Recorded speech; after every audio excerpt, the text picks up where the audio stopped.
집에 가려면 천리길이에요. 서울로 가자니까 나온 김에 서울로 가자. 그러고 이 사람들이 다 서울로 오는 거예요. 그러니까 오라고 그러니까 서울에서 이렇게 하는데 통문을 발해가지고 서울서 어느 1893년 2월쯤에 이제 바라면서 3월 10일부터인가 복합상소가 들어가거든요. 근데 이게 또 상소가 이게 하는데 그 당시 뭐냐면 마침 말이죠. 그 민비겠지, 민비가. 고종이잖아요. 이때 고종 때란 말이에요. 그러니까 민비가 애를 낳았어요. 누구예요? 순종이가? 네. 아들을 낳아가지고 그 기뻐가지고 과거 시험을 별시를 봤거든요. 그러니까는 사방에서 젊은이들이 광화문으로 와서 과거 시험을 보는 이제 이게 됐단 말이에요.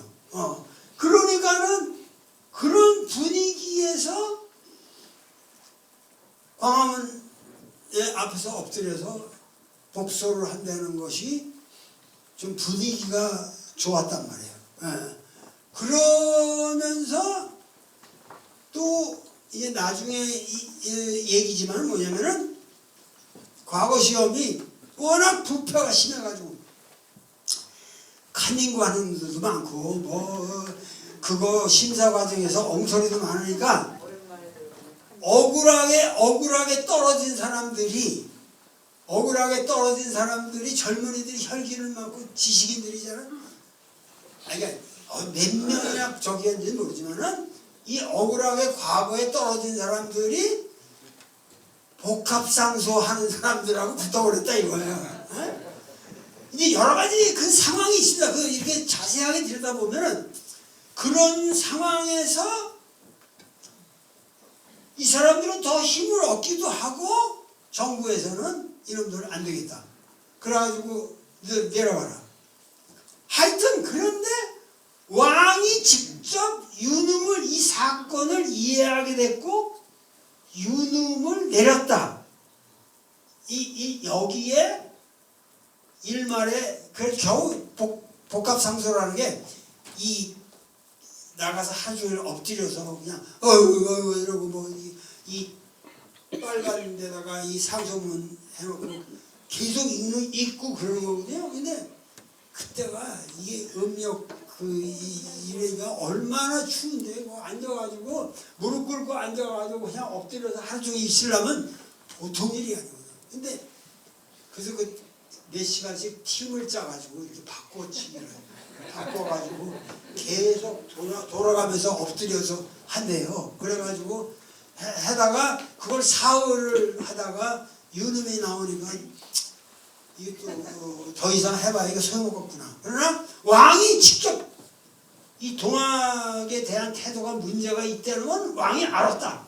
고종이 알았다. 요거까지가 진행이 된 거예요. 그러면서 이제 또 관원들을 시켜가지고 뒷조사하고 탄압을 하고 지방에 여기 올라온 사람들 명단 조사해가지고 막 하니까는 이들이 또 돌아갈 때가 있어야지. 응? 집에 여기까지 서울까지 왔는데 여기서 다시 돌아간다는 거는 죽음의 길이란 말이야. 가봤자. 그런데 마침 해월 선생이 이 서울 복합상소를 기획한 데가 도서를 여기다 차렸거든. 보원에다가. 근데 그 차린 곳이 옥녀봉이 보이고 뭐 여러 가지 상황을 볼 적에 지금 저 선시 응? 우당고택 자리가 그 도서 자리예요. 내가 보기에 우리 유 선생님이 아까 고증을 하시는데 기존의 학자들이 저 벌판 거기 응? 장례리라고 그러는데 거기가 아니고 우당고택 자리가 이게 그 해월 선생이 계시던 곳이라는 거예요. 그러니까는 해월 선생에 대한 존경심도 있고 이 엄청난 사람들이 서울까지 갔다가 거기서 뭐냐면은 안 되겠다. 여기서 집으로 돌아가야 뭐하냐. 그래서 보은으로 몰려들게 되는 겁니다. 그러니까 보은 집회다 그러면 여러분들은 만약 역사에서 보은이라는 데가 뭐 교통요지고 그러니까 이 일로 모여라 그러니까 사람들이 모였다.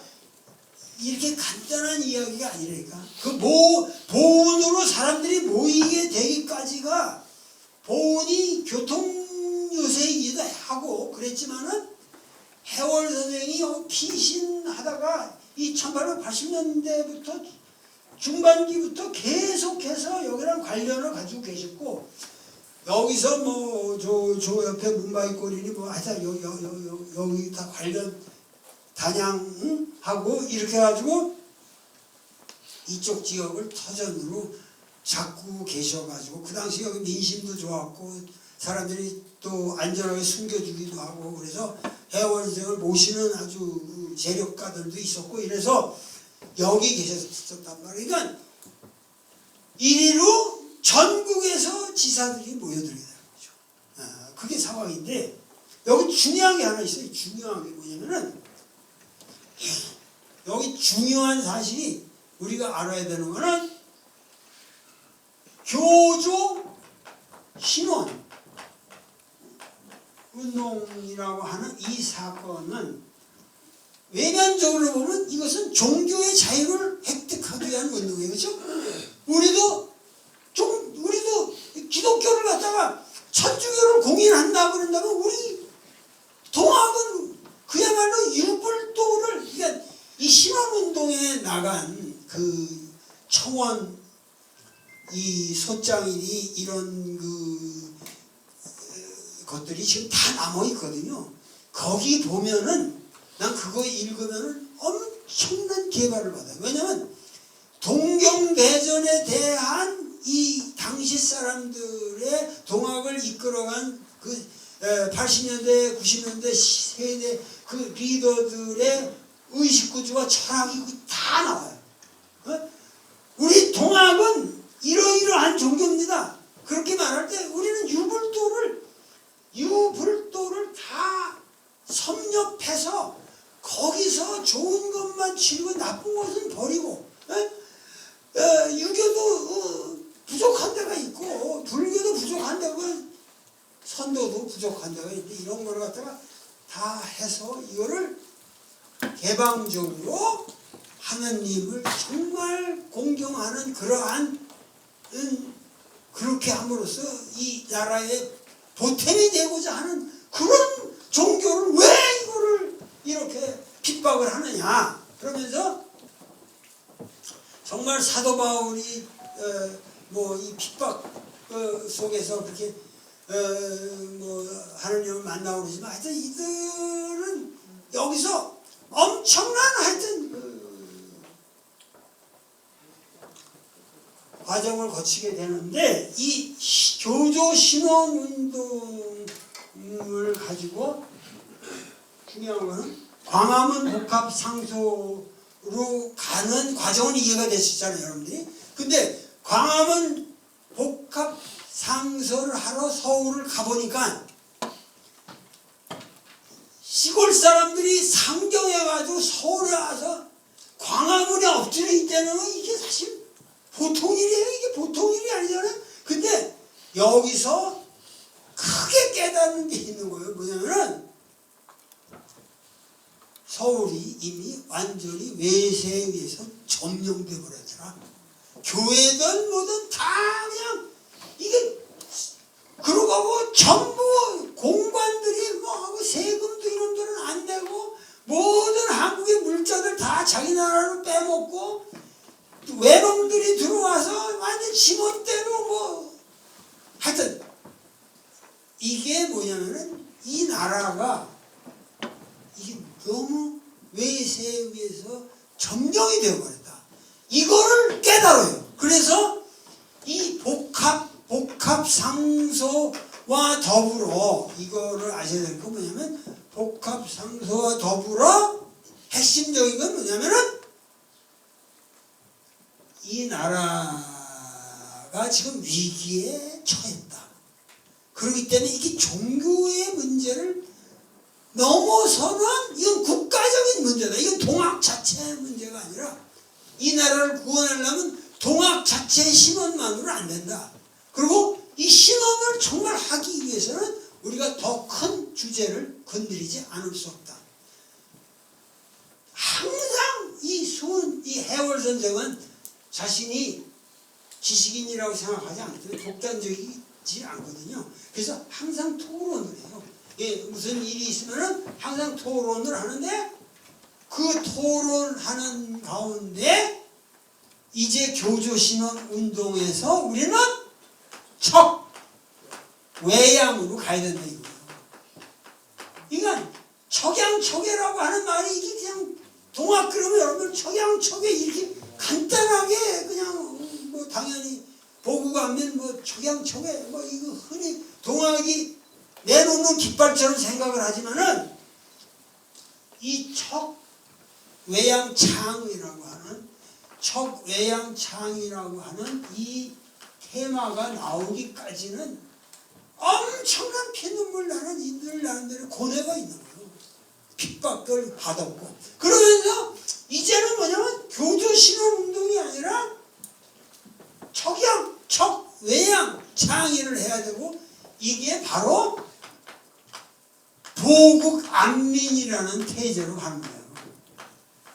네? 보국안민이라고 하는 태제로 하는데 아까도 저 나를 소개하시면서 약간 틀렸는데 뭐냐면 이게 보호한다는 그런 보자가 아니에요. 이 보자가 국이라는 게 보국이라고 그럴 때 이 보자가 얘들이 이 보호한다는 보자를 안 씁니다. 이거 안 써요.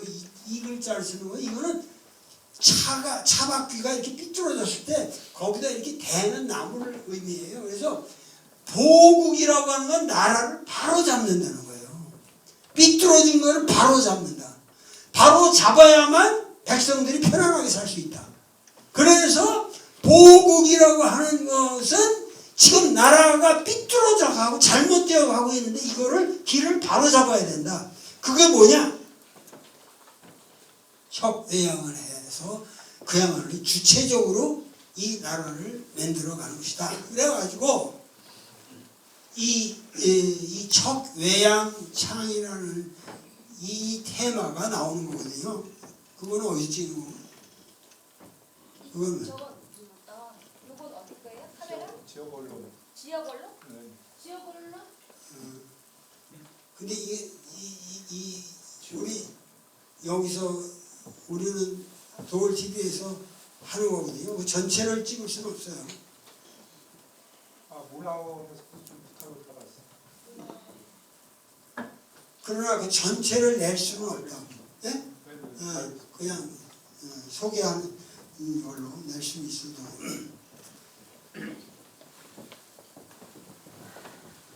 앞에 거는 뭐 중요하지 않고 이 뒤쪽이 이게 중요한 테마니까 이렇게 하시라고. 그러니까는 이미 뭐냐면은 여기서 지금 그냥 결론을 얘기하자면은 교조 신원운동으로 나갔다가 이 척외양창의로 전환되는 결정적 계기가 보훈지회라는 거예요. 보훈 집회가 여기서 사람들이 모인 것이 결국은 이 보훈에서 모여서 전국에 자그마치 3만 명이 모였다고 그러는데 최소한 10만이라는 기록부터 뭐 한 1만까지도 나오는데 우리가 3만은 확실하게 모였다고 보거든요. 그러니까 그 3만이라는 게 그 양쪽 이렇게 삼각주 저기 지금 여기 무슨 고택? 우당고택 그 자리가 그런 자리거든요. 그래서 거기에 3만 명이 모였다는데 한 짧게는 20일 그리고 길게는 한 달 정도 모인 거거든요. 근데 그때에 여기 모여든 사람들의 상황이라는 거는 참 위대한 거죠. 위대한 모임이죠. 왜냐하면은 모든 사람들이 이 척외양창이라고 하는 이 정치적인 슬로건을 벌써 깨달았고, 그리고 여기서 이렇게 전국에서 모여든 선비들이 여기서 3만 명이나 모여서 시위를 하게 돼서 결국은 어윤중이가 내려오고, 이런 이제 중앙에서도 복합상선 때는 우습게 봤다가 이 삼남의 조선의 중앙에서 이 3만 명이 모여서 얘기를 하는데 이미 정치혁명으로 성격이 바뀐 거예요, 여기서. 그러니까 단순한 종교적 자유를 얻자는 운동이 아니라 이 보은 지혜를 통해서 이 정치적인 혁명을 우리가 하지 않으면 아니 된다라고 하는 그 테마가 여기서 나오게 되는 거예요. 그리고 그것이 그냥 그냥 이 깃발로 나오는 게 아니라 여기서 민회를 거친단 말이에요. 매일 밤 모여가지고 토론하고, 이건 여기서 음식 3만 명이 하루에 없어 먹는다는 거 한번 생각해보세요. 보은에서 지금도 3만 명이 모으면 여러분들도 뒷바라지 하려고 쉽지 않은 일인데, 그 당시 그 3만 명이 최소한 한 달 동안 먹을 수 있는 식량을 여기서 하면서 그들이 아무런 민폐가 없이 하여튼 그 취해가 끝나거든요, 보은에서. 그러니까 이게 대단한 사건이에요. 이 보은 취해라는 게 우리나라 역사에서 이렇게 멋있는 혁명이 없어요. 여러분들 그 촛불혁명이라고 우리가 얘기를 하지만은 이거는 촛불혁명보다 더 대단한 그야말로 혁명이죠. 여기 모여가지고, 근데 그 당시 말이죠. 이게 보은 집회라고 하는 거 성격이 그 당시 이 중앙으로 보은으로 모여라 그러지만은 여기 있는 사람들이 다 보은으로 오기까지 이게 쉽지 않거든. 그래서 이 전라도 지역에 있는 사람들은 저 금구에다가 센터를 하나 다시 마련했어요. 그래서 보은으로 한 3만 명 모이고 금구로 한 1만 명은 모였다고 그래요. 그러니까 많은 사람들이 지금 도학사를 쓴 학자들이 이런 거 가지고도 말을 만들면 좋아해. 그러면서 하는 말이 여기는 보수적인 해월 집단이 모인 곳이고 여기는 좀 혁명적인 남접이 모였다 해서 북접 남접이라는 개념을 써가지고 이걸 동학을 분열적으로 해석해서 여기서 이 북접의 미미한 태도에서 이 창의의 성격을 확 밀고 나간 게 고구혁명이다. 이렇게 얘기를 하는데 그거는 너무 무리한 말이에요. 그리고 우리가 이 역사적 사건을 얘기를 할 적에 그거를 지금 지방자치제도의 이권과 관련지어서 해석을 하면 안 된다는 거지. 내 말은 어디까지나 보은 집회, 금구 집회라는 거는 당연히 이거는 방편적인, 여기까지 오기 힘든 사람들은 금구에 뭐해라. 그리고 금구에서 이렇게 이제 왔다가 헤어지는 거는 비슷한 시기에 헤어지게 되거든요. 어연중도 여기까지 간단 말이에요. 그러니까 여기서 내가 얘기하고자 하는 거는 이 보은 금구 집회가 이 우리나라 역사에서, 그러니까 여기 문제는 해월 선생이 여기 주도권을 여기서 이 법헌, 해월이라는 분이 법헌인데 이 법헌이라는 이 총지휘자의 인품이라든가 여러분들 이 사상이라든가 이 모든 걸 갖춘 분인데, 물론 이 삼례 아까 말한 공주하고 이 삼례 하실 때 삼례에 전봉준이라는 사람이 분명하게 소장을 가명에 전달한 인물로서 나옵니다. 그러나 이 보훈에 과연 정확하게 말해서 전봉준이라는 사람이 금구 여기 보면은 문헌에 정확하게 이름이 나타나지는 않아요. 전봉준이라는 사람은. 근데 문제는 이 결국은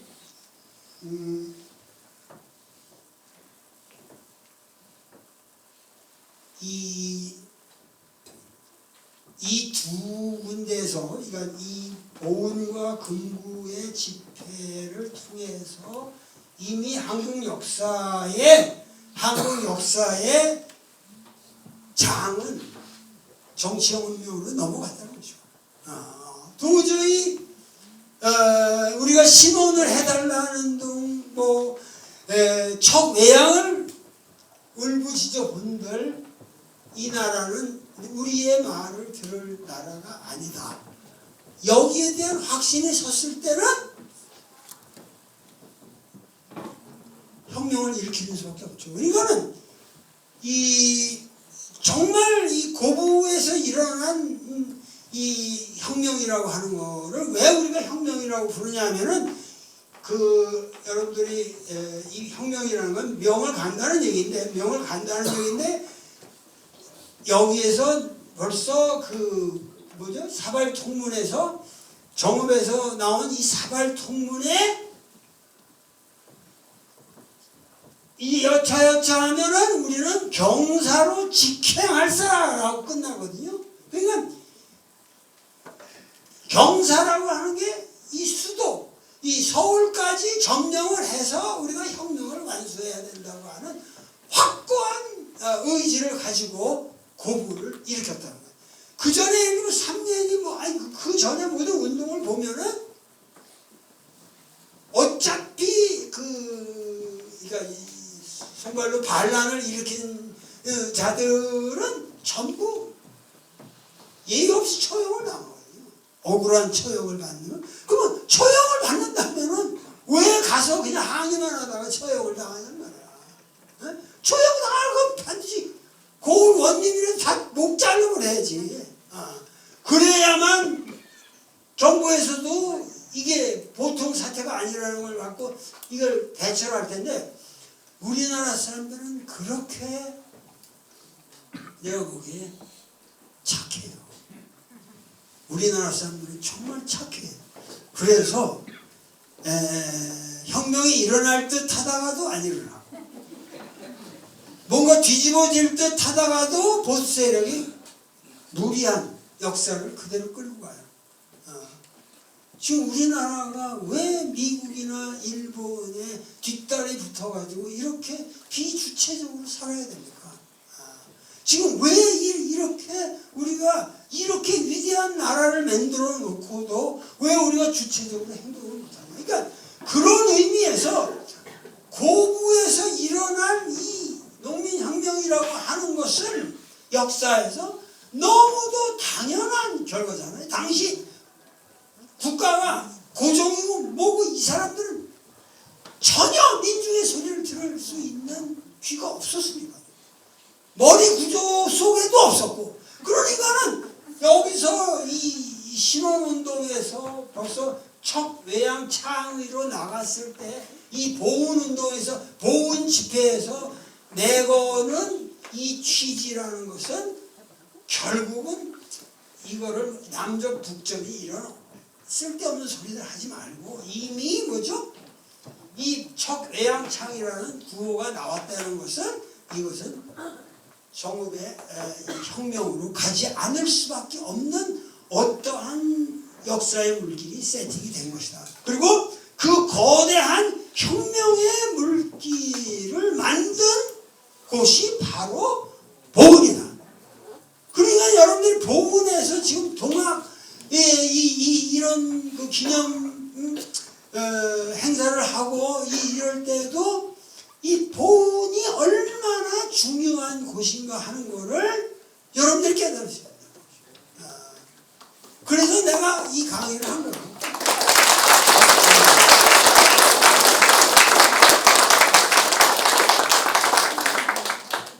제 강의가 아주 충분한 여러분들에게 상황 설명은 못했어도 그 핵심 보온 취해가 어떠한 성격의 것이냐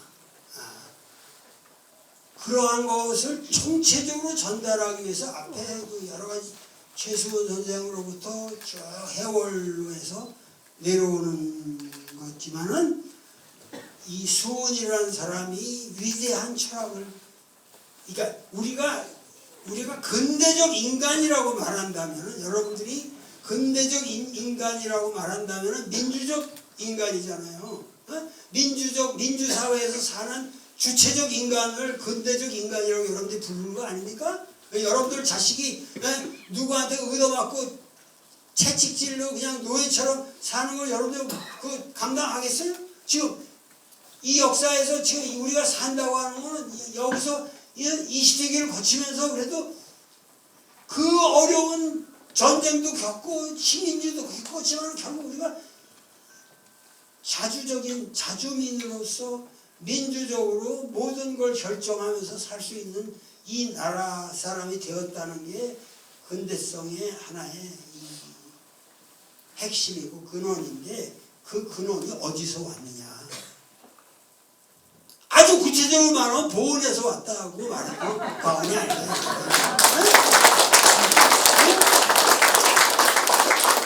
이해가 되실 수 있잖아요. 이게 무슨 얘기냐면은 그 핵심은 많은 사람들이 우리가 민주주의를 미국에서 배운 거라고 생각하는 거죠.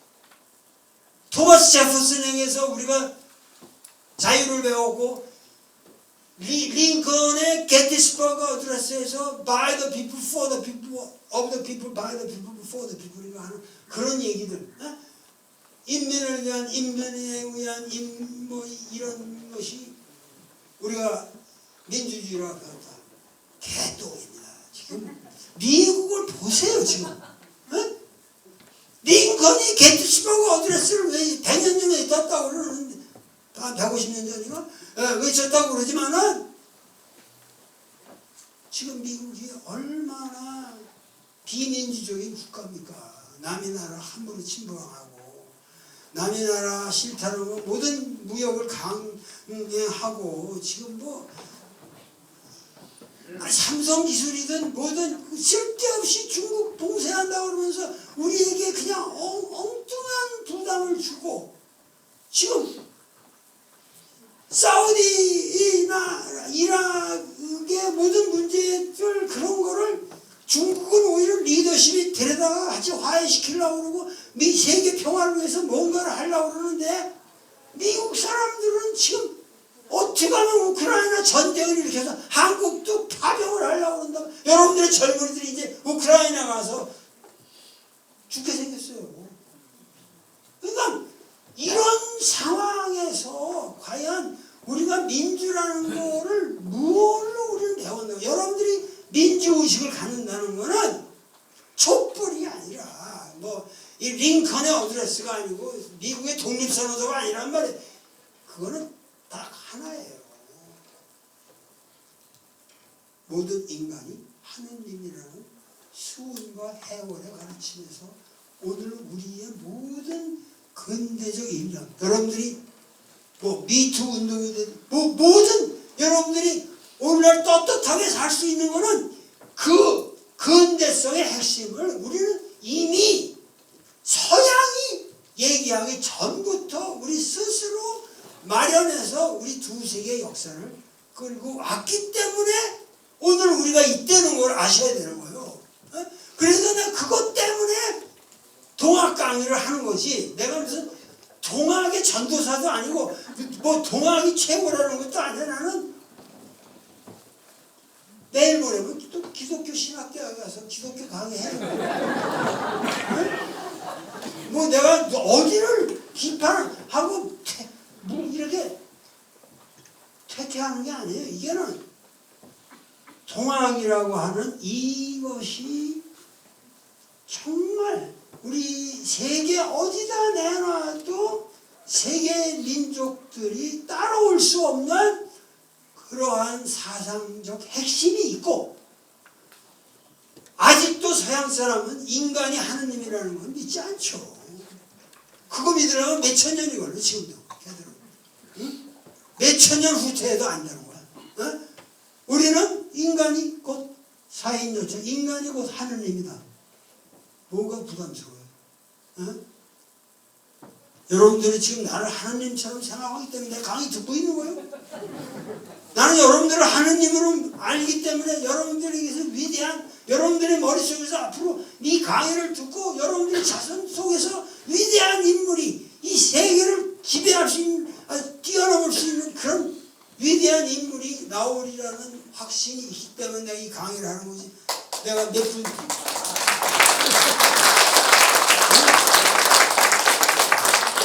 푼 준다고 그래서 내가 여기 왔냔 말이야. 그러니까 그게 아니라 여러분들 여기서 내가 여기 온 이유는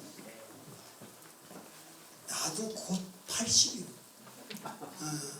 불행하게도 나도 늙어요 지금. 나도 하루하루가 귀해요 지금. 그런데 이런 상황에서 보훈이라고 하는데 내가 귀가 번쩍한 거야. 보훈에서 오라는 데는 가야지. 왜냐하면 보훈에 모인 사람들을 생각하면은 눈물이 나온다고 나는. 그 상황을 알기 때문에. 그 추운데 서울서부터 내려 이 삼례 공주에서 또 어정거리다가 서울까지 갔다가 서울서 아무 대답도 못 들고 보훈으로 와가지고 만나가지고 여기 앉아 이 세상이 이렇게 억울할 때가 있냐. 어? 그러면서 서로 토론하면서, 그러니까 보훈에서 3만 명이 모였다는 게 무슨 의미인지 아세요?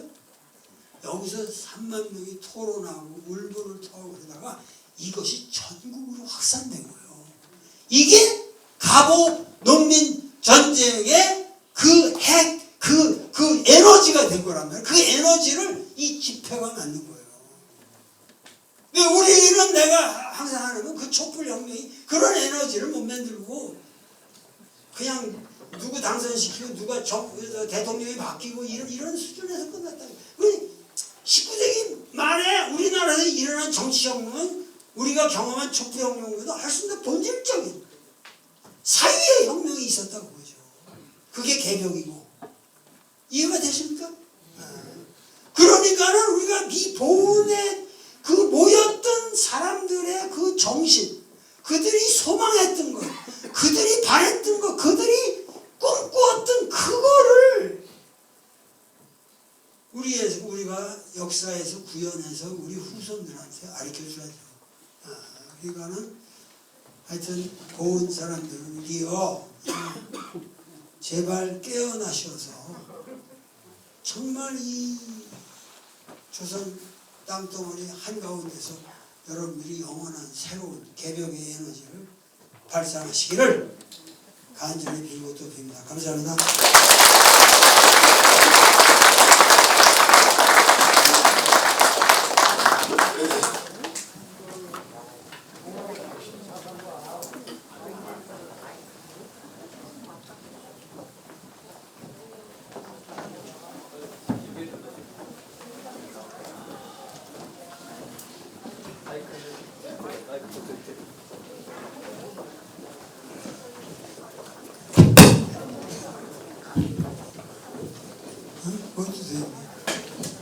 우리 그 동학의 핵심 사상과 특히 우리 본 장안 집회의 깊은 의미와 중요성에 대해서 아주 열정적으로 명강연을 해주신 우리 도올 김용옥 스님께 감사하는 마음으로 다시 한번 열렬한 박수를 부탁드립니다.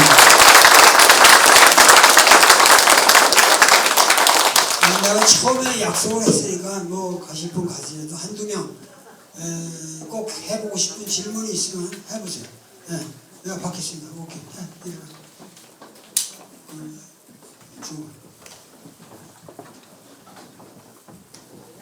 일단은 그 첫 외양 창의에 대해서 조금 질문을 하고 싶은데요. 일단 첫 번째 질문이 두 가지거든요.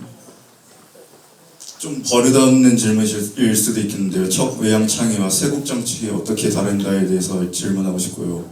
그리고 토론을 통해서 진리에 도달할 수 없다고 생각하거든요. 저는 예를 들면 비판을 하면 비판에 대한 비판을 하고 또 그런 식으로 이어지는데 그렇다면 토론 그 현장에서 이렇게 이어진 토론의 의의가 무엇인지 저는 잘 모르겠네요. 첫 번은 척 외양 창의와 세국 정치, 그다음 두 번째는